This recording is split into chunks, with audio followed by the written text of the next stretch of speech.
प्रधानमंत्री जी नमस्कार। मैं मध्य प्रदेश की राजधानी भोपाल से अनिल मूलचंदानी। इस देश के सनातनियों की आवाज़, राष्ट्रवाद की आवाज़ और उन अनुयायियों की आवाज़ जो इस तिरंगे से प्यार करते हैं, मातृभूमि से प्यार करते हैं, उनके दिल की बात आप तक पहुंचाने का एक प्रयास करने के लिए उपस्थित हुआ हूं। प्रधानमंत्री जी, इस देश के अंदर राष्ट्रवाद की सरकार बनाने में इस देश के बहुसंख्यकों का, राष्ट्रवादियों का और सनातनियों का महत्वपूर्ण योगदान है, ये आप जानते हैं। परंतु इस देश के सनातनी आपसे कुछ कहना चाहते हैं। उनकी कुछ दिल की बातें हैं जो आपको गंभीरता से सुननी भी पड़ेंगी और समझनी भी पड़ेंगी। हालांकि यह भी हम जानते हैं कि आप सुनते भी हैं, समझते भी हैं, अमल भी करते हैं, परंतु कई बार देर हो जाती है। और वही देर आज हमें उत्तर प्रदेश के चुनाव के समय में आपके द्वारा इस देश के लिए, देश के प्रत्येक नागरिक के लिए जो कुछ किया जा रहा है वो बताने की जरूरत नहीं है। आपकी आभाने, आपके छत्र छाया में यह देश बहुत तेजी से प्रफुल्लित हो रहा है, बहुत तेजी से आगे बढ़ रहा है। सनातनी पहले से सुरक्षित भी है, राष्ट्र भी सुरक्षित है, विकास भी हो रहा है। सबका साथ, सबका विकास और सबके विश्वास के पद चिन्हों पर भी बढ़ रहे हैं। परंतु प्रधानमंत्री जी, उसके बाद भी कुछ मुद्दे ऐसे हैं, कुछ विषय ऐसे हैं जो आप तक पहुंचना बहुत जरूरी है। देशवासियों में आपकी आवाज बनकर भारत के प्रधानमंत्री तक यह वीडियो पहुंचाने का प्रयास कर रहा हूं। परंतु आप मेरे YouTube चैनल पर जाएंगे, अनिल मूलचंदानी, उसको सब्सक्राइब कीजिए, उसे लाइक कीजिए, ताकि, क्योंकि यह चर्चा 2 मिनट और 50 सेकंड में पूरी कर पाना संभव नहीं है। व्हाट्सएप की शर्तों के अनुसार मुझे इतने मिनट में विषय पूरा करना पड़ता है, परंतु कर नहीं पाऊंगा। इसलिए अनिल मूलचंदानी मेरे YouTube चैनल पे जाइए और विस्तार से सुनिए। प्रधानमंत्री जी, विडंबना यह है कि इस देश का सनातनी, जिसने भारतीय जनता पार्टी के नेतृत्व को स्वीकार किया है, संघ के कार्यकर्ता के रूप में, विश्व हिंदू परिषद के रूप में या राष्ट्रवाद का तिरंगा लेकर कई धार्मिक आध्यात्मिक संस्थाएं आपके हित में, देश के हित में, राष्ट्र हित में और आपकी पार्टी के हित में प्रयास और प्रयत्न कर रहे हैं। परंतु कई बार प्रधानमंत्री जी, निर्णय ऐसे होते हैं जहां पीड़ा हो जाती है। इस देश का राष्ट्रवादी आपके साथ खड़ा है, परंतु उस राष्ट्रवादी को जब पार्टी और सरकार से सहयोग नहीं मिलता है, तब उसे निराशा हाथ लगती है। विपरीत से विपरीत परिस्थितियों में भी इस देश के सनातनियों ने भाजपा को सहयोग किया है, राष्ट्रवाद को सहयोग किया है। परंतु जब किसी सनातनी पर, किसी राष्ट्रवादी पर अन्याय और अत्याचार होता है तो उसकी सुनवाई नहीं होती।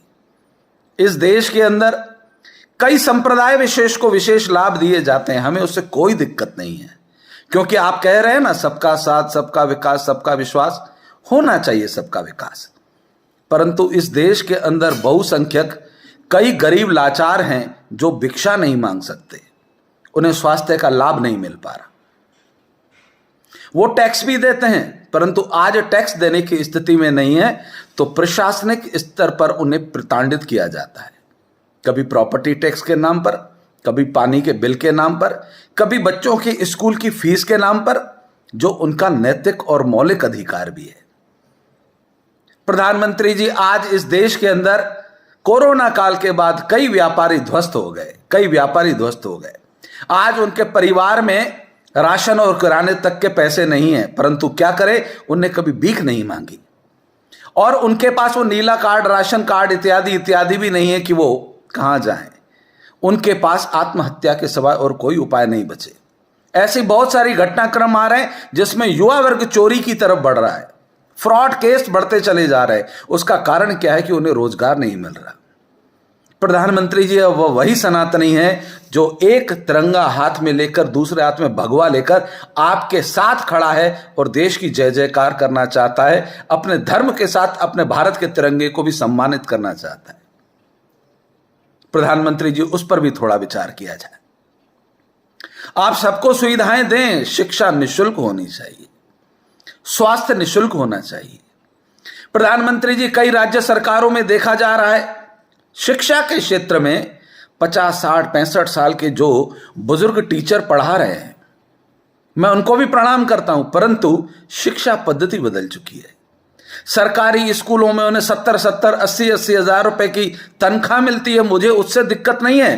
परंतु आज के युवा बेटियां बेटे नौकरी के लिए जब जाते हैं तो उन्हें 15,000, 25,000 रुपए की नौकरी नहीं मिल रही।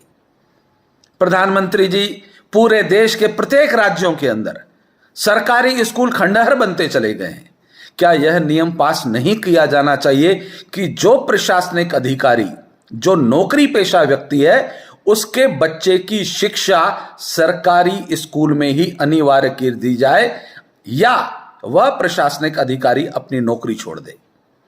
आखिर उनको अपने बच्चों को प्राइवेट स्कूल की शिक्षा क्यों अच्छी लगती है?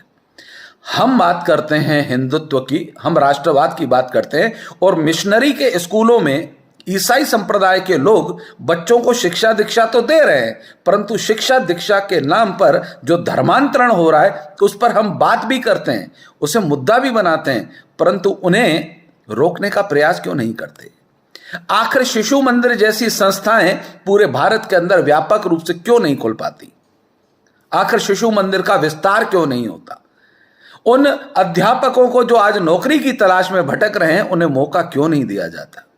प्रधानमंत्री जी, इस पर सोचना पड़ेगा। आपकी सरकार ने इस देश के महत्वपूर्ण लोगों के लिए, जिन्होंने आज तक वोट दिया है, मैं यह भी जानता हूं इस देश का पढ़ा लिखा व्यक्ति जो आज प्रताड़ित है, वो वोट देने नहीं जाता। मैं उन्हें भी कहना चाहता हूं, सरकार से उम्मीद करने से पहले अपने कर्तव्य का भी निर्वहन करना सीखें। अगर आप वोट देने नहीं जाएंगे तो आपको सरकार को कुछ कहने का भी अधिकार नहीं है। प्रधानमंत्री जी, हम उन्हें भी संदेश देना चाहते हैं, परंतु आपसे एक निवेदन है। प्रधानमंत्री जी, इस देश के अंदर आपने 5 लाख रुपए तक का इलाज कुछ लोगों के लिए तो फ्री कर दिया, परंतु इलाज के नाम पर आज भी इस देश के अंदर न जाने कितने बच्चे मर जाते हैं, न जाने कितने बुजुर्गों को इलाज नहीं मिल पाता, क्योंकि वो भिक्षुक नहीं है। वो आर्थिक तंगी के कारण आज परेशानियों से जूझते हैं, उन्हें कोई सामाजिक संस्था मदद नहीं करती। मदद के नाम पर ज्ञान दिया जाता है, समझाइश दी जाती है, और वह राष्ट्रवादी व्यक्ति जो आपको वोट देना चाहता है, आपकी सरकार को वोट देना चाहता है, वो आक्रोश में और सरकार की विडंबनाओं के कारण उन देश विरोधी राजनीतिक दलों को गुस्से गुस्से में वोट देने चला जाता है जिन्हें वो देना नहीं चाहता। कई राज्यों में भारतीय जनता पार्टी की सरकारें हैं, उन सरकारों में उन लोगों को महत्व दे दिया गया जिन लोगों ने केवल किसी पार्टी का हित नहीं देखा, वो किसी नेता के हित में चरण चंपी करके पदों पर तो बैठ गए हैं, और वही राजनेता अभिमान अहंकार से इतने भर जाते हैं कि राज्य सरकारें कई बार उन अभिमानी अहंकारियों के कारण हटा दी जाती है। मतदाता आक्रोश में होता है, मतदाता को आपसे स्नेह है, भाजपा की विचारधारा से स्नेह है, इस राष्ट्रवाद से स्नेह है, तिरंगे के सम्मान के लिए लड़ने के लिए भी तैयार है, मरने के लिए भी तैयार है, परंतु क्षेत्रीय विधायक और क्षेत्रीय लोकसभा का जो सदस्य होता है, उनकी जब उन्हें सहयोग और मदद नहीं मिलती है तो वह मतदाता आक्रोश में उन राजनीतिक दलों के पास पहुंच जाता है वोट देने के लिए जिन्हें वो देना नहीं चाहता। मेरा निवेदन उस संगठन से भी है, संगठन के लोग पार्टी को महत्व दे, व्यक्ति को महत्व देना बंद करें। जिस जिस राजनीतिक दल में परिवार को और व्यक्ति का महत्व बढ़ गया, वह राजनीतिक दल सफाया हो गया। गांधी परिवार इसी का एक प्रमाण है, और दूसरे प्रमाण के रूप में कई परिवारवादी राजनीतिक दल, प्रधानमंत्री जी आप भी देख रहे हैं, हम भी देख रहे हैं, और देश भी देख रहा है। प्रधानमंत्री जी, यह देश आपको अकेला नहीं छोड़ना चाहता, यह देश आपके लिए लड़ना चाहता है, आपके साथ लड़ना चाहता है। इस देश के अंदर तिरंगे के सम्मान के साथ सबका साथ, सबका विकास, सबका विश्वास चाहता है। इस देश का मुसलमान जिसने कभी भारतीय जनता पार्टी को वोट नहीं दिया था, वह अब आपकी विचारधारा के कारण, आपके सहयोग के कारण आज आपके साथ खड़ा है। उन्हें बरगलाने की कोशिश करने वाले कई मुस्लिम नेता हैं, परंतु आज इस देश का मुसलमान यह समझता है कि भारत का प्रधानमंत्री सबका साथ कर रहा है, सबका विकास कर रहा है और सबके विश्वास के साथ बढ़ रहा है। वह व्यक्ति भी आपके साथ खड़ा है और राष्ट्रवाद की चिंगारी में आपका सहयोग करना चाहता है, परंतु इस देश का जो देश विरोधी व्यक्ति है वह उन्हें बरगला देता है। प्रधानमंत्री जी, मैं देश की जनता की तरफ से आपसे निवेदन करने आया हूं। यह देश आपका है, हमारा है, हम सबका है। हम अपने देश के राष्ट्र के लिए, सम्मान के लिए, उसकी प्रतिष्ठा के लिए लड़ना भी चाहते हैं, जूझना भी चाहते हैं। रूस, यूक्रेन और अफगानिस्तान की हुई घटनाओं के बाद इस देश का राष्ट्रवादी चाहता है कि आपकी सरकार चिरस्थायी रहे, परंतु सरकार को भी नैतिक दायित्व है। प्रधानमंत्री जी, हम मतदाताओं का ध्यान रखें, उन लोगों का ध्यान रखें जिनकी बदौलत आपकी सरकारें हैं। आप पार्टी का संगठन बहुत अच्छे से जानता है कि कौन आपको वोट नहीं देता है और उनका विशेष ध्यान रखा जाता है। कहीं जो आक्रोश विपक्षी वोटों को परिणित करने में सफल हो जाता है, वह मेरे और मेरी पार्टी के लिए, राष्ट्रवाद के लिए कहीं घातक न हो, उस भय के अंदेशे से मैं आपके सामने उपस्थित हुआ हूं। प्रधानमंत्री जी, मेरी बातें कुछ लोगों को ठीक नहीं लग सकती। हो सकता है कि मेरे ही राजनीतिक दल भारतीय जनता पार्टी के कुछ पदाधिकारियों को भी अच्छी नहीं लगे, परंतु मैं वास्तविक भारतीय जनता पार्टी हूं। मैं ही सच्चा वह स्वयंसेवक हूं जिसने बाल्यावस्था से आपकी विचारधारा, देश की विचारधारा, राष्ट्रीय विचारधारा और संघ की परंपराओं के साथ भारतीय जनता पार्टी की नीतियों का सम्मान किया और जन जन तक पहुंचाया है।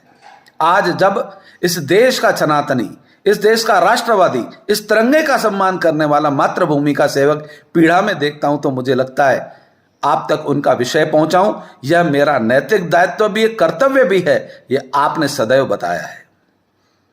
प्रधानमंत्री जी, आपके पद चिन्हों पर यह देश आगे बढ़ना चाहता है। यह देश आपका मुरीद है, आपका प्रशंसक है, आपकी कार्यशैली से प्रभावित है। इस देश में जिस प्रकार से जब से आपकी सरकार आई है सबको सम्मान प्राप्त हुआ है, परंतु वह राष्ट्रवादी, वह सनातनी आज भी कई समस्याओं से जूझ रहा है और उसकी सुनवाई नहीं होती। आपके पक्ष में बात करना अपराध सा हो गया है। जिन राज्यों में आपकी सरकारें नहीं हैं वहां पर सनातनियों के साथ अपमानित किया जाता है, उन्हें प्रताड़ित किया जाता है और संगठन के नाम पर वहां के राजनेता उन्हें ज्ञान देते हैं कि तुमने ऐसा क्यों बोला, तुमने वैसा क्यों बोला, तुमने आवाज क्यों उठाई। प्रधानमंत्री जी, आपकी आवाज को दबाने के लिए बहुत सारे राज्यों में प्रयास होते हैं। निवेदन करता हूं कि उन कार्यकर्ताओं की सुनवाई हो जो कार्यकर्ता तिरंगा लेकर, झंडा लेकर, भाजपा की पैम्पलेट को लेकर द्वार द्वार जाता है और वोट मांगता है और वही कार्यकर्ता प्रताड़ित होता है। बड़े बड़े नेता मंचों पर आ सकते हैं, भाषण दे सकते हैं, परंतु जमीनी स्तर पर जो कार्यकर्ता दम भरता है आपकी प्रशंसा का, आपकी कार्यप्रणाली का, आपकी पद्धतियों को जनता तक पहुंचाने का प्रयास करता है, वह बड़े राजनेताओं की चाटुखोरीता न होने के कारण कई बार भटक सा जाता है। प्रधानमंत्री जी, उम्मीद करता हूं कि मेरे इस विषय पर आप गंभीरता से विचार करेंगे, इस देश के सनातनियों को और इन देश के राष्ट्रवादियों की आवाज को सुनेंगे और इस देश में आपकी स्थायी सरकार रहे, उसके लिए हमारा सहयोग आज भी है, कल भी रहेगा, हर स्थिति में रहेगा। अगर आप मेरी आवाज सुनेंगे तो भी मैं आपके साथ हूं, आप मेरी बात नहीं सुनेंगे तो भी मैं आपके साथ हूं, क्योंकि मैं राष्ट्र के साथ हूं, इस देश के साथ हूं, तिरंगे के सम्मान के साथ हूं, भाजपा के साथ हूं और इस देश के सनातनियों के साथ हूं। वंदे मातरम। भारत माता की जय।